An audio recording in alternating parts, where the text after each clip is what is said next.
తెలుగులో చెప్పకపోతే మీరు ఎలా అర్థం చేసుకోవాలని అన్నాను. మరి వర్ష ప్రాంతం వినపడుతుందా? మా అందరికి వినపడుతుందా? నా బ్యాక్ కూడా వినపడుతుందా? కానీ మరి మీ మధ్యలో ఆంధ్రప్రదేశ్లో సేవ చేయాలని తెలుగు చదువు నేర్చుకున్నాను. అమ్మా వినపడపని చెప్పండి. నాన్న రాంబాబు సౌండ్ పెట్టమ్మా. బాక్స్ రావట్లేదా ఏంటి? బాక్స్ ఆగింది. అది అందుకే సౌండ్ ఆగిపోయింది. వైర్ తప్పుంది అనుకుంటా.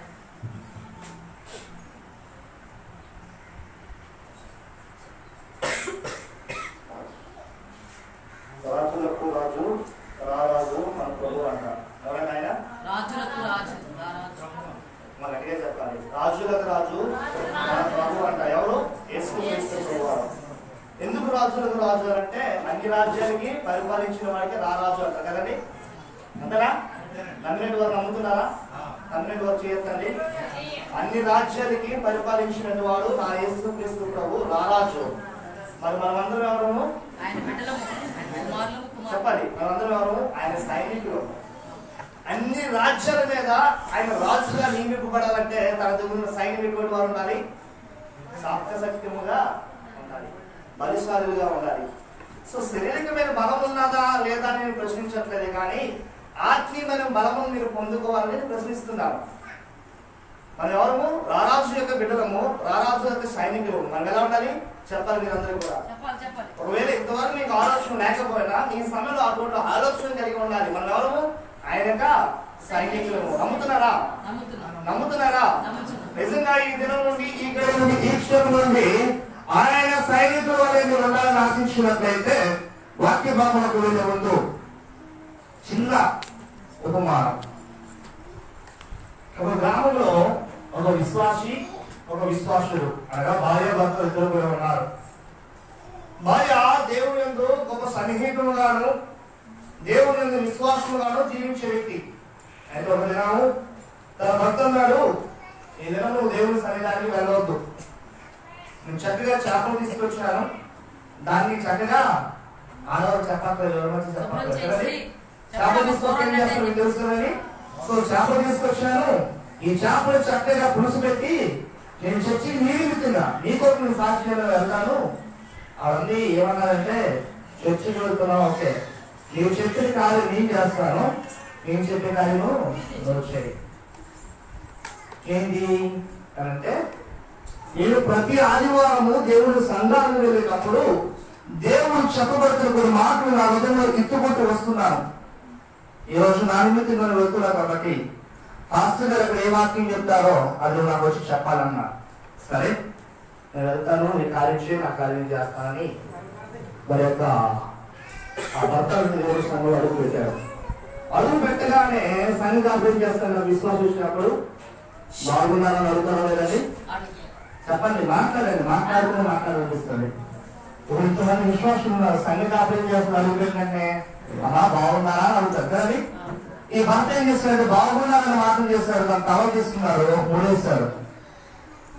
తర్వాత వచ్చిన వాళ్ళకి ఏం చేస్తాం? కూర్చోండి అని చెప్తాం, అంతే చెప్తానా? కూర్చున్నారు, రెండు మాటలు విన్నారు, ఆ తల తీసుకుని రెండు మూడేస్తారు. పాస్టర్ గారు పని పాస్టర్ గారి ఇది భయం ఏం చెప్పారా?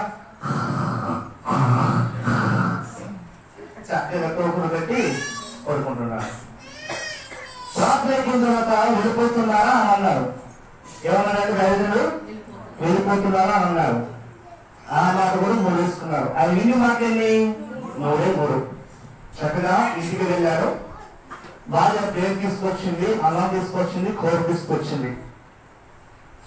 భార్య అడుగుతుంది, మరి నా నిమిత్తంగా వెళ్ళావు కదా, మరి ఏమి విన్నావు అని అన్నారు. ఈ కవర్ తీసుకొచ్చారు, మొట్టమొదటి మూడు వెతుకుతున్నారు. ఏంటన్నమాట? బాగున్నారా చెప్పాలి. బాగున్నారా, కూర్చోండి. వచ్చారు, మొట్టమొదటి బాగున్నారన్నమాట. అంటే రాగము చూశారు. ఈ భార్య చెప్తున్నారు, బాగున్నారా అన్నీ అని అన్నారు. ఎంతో దొంగలది ఆ గృహంలో దొంగలు ఇచ్చడానికి వచ్చారా అని మాట వాళ్ళు అన్నారు. మనం వచ్చారు, మనం తెలుసుకుంటాం, కూర్చోండి ఆ దొంగలు ఒకరు చెప్పుకుంటున్నారు. ఈ దొంగలు కూర్చునే సమయంలో భార్య రెండు చెప్తున్నారు, కూర్చున్నారా అని. ఒరే మనం వచ్చినట్టు చూశారు, మనం కూర్చున్నాడు చూశాడు, అమ్మో మనం వీళ్ళు కంటపడితే మనం సంకేస్తారు, మళ్ళీ వెళ్ళిపోతాడు అంటే మీరు వెళ్ళిపోతున్నారా అని అన్నాను. ఈ 3 మాటలు దొంగలకి ఏమండి, వచ్చినాడు చూశారు, కూర్చున్నాడు చూశారు, వెళ్ళిపోయినాడు చూశారు. ఈ రాత్రల్లా వాళ్ళ హృదయంలో ఒకటే వేదన. మమ్మల్ని చూశారు, పోలీస్ స్టేషన్ అప్పగిస్తారు, మాకు కొడతారేమో అని వాళ్ళ హృదయంలో ఒకటే గలుగులు. ఒకే కాలం వచ్చి ఆ యొక్క గృహానికి వచ్చి ఆ ఇంటి యజమానులకు వచ్చి బాధలు పడుకుంటున్నారు. అయ్యా రాత్రి మీకు దొంగతనం చేయడానికి వచ్చాము, వచ్చిన వచ్చారని అడిగారు, కూర్చున్నారని అడిగారు, వెళ్ళిపోతున్నారని అడిగారు. దయచేసి మీ జీవితం మనకి ఎన్నడూ మీరు దొంగతనం చేయము, నన్ను క్షమించయ్యా అని అన్నారు. అయితే వాళ్ళు వెళ్ళిపోయిన తర్వాత ఆ మూర్ఖ స్వభావం కలిగిన భర్త తన భార్య దగ్గరికి వచ్చి తన చేతులు పట్టుకొని ఇంటి అంటున్నారు, అమ్మా జీవం గల దేవుని సంఘానికి వెళ్ళేటప్పుడు మన జీవితంలో అద్భుతాలు జరుగుతాయి, ఇదేనేమో అని భార్య ఆశ్చర్యపోతుంది. ఎందుకంటే భర్తలు ఎప్పుడైనటువంటి మాటలు తను వినలేదు.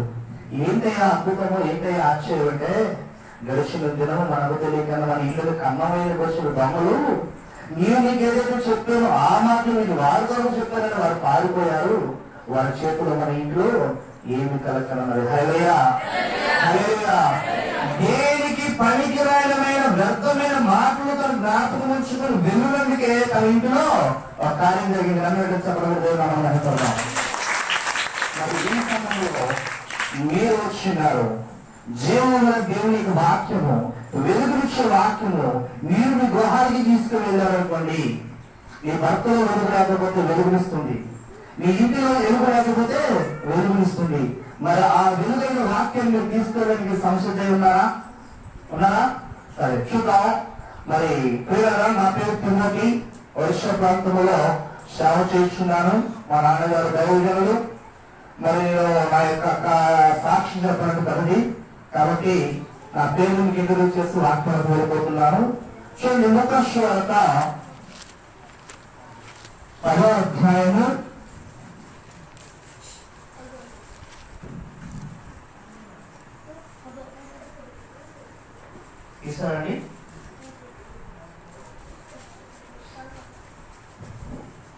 10వ అధ్యాయము 30 వచనం నుండి 35 వరకు చదివించాలి. అందుకు యేసు ఇట్లనెను, ఒక మనుషుడు యెరూషలేము నుండి యెరికో పట్టణముకు దిగివెళ్ళుచు దొంగల చేతిలో చిక్కెను. వారు వాక్యాన్ని పరిశుద్ధ గ్రంథంలో చేతబడిన ప్రతి ఒక్కరు కూడా ఆ వాక్యాన్ని ధ్యానించాలని కోరుచున్నాను. చదవనమ్మా. వారు అతని బట్టలు దోచుకొని అతను కొట్టి కొర ప్రాణముతో విడిచిపోయిరి. అప్పుడొక యాజకుడు ఆ త్రోవను వెలుట తటస్థించెను. అతడు అతనిని చూచి ప్రక్కగా పోయెను. అలాగుననే లేవీయుడొకడు ఆ చోటికి వచ్చి ప్రక్కగా పోయెను. అయితే ఒక సమరయుడు ప్రయాణం అయిపోవచ్చు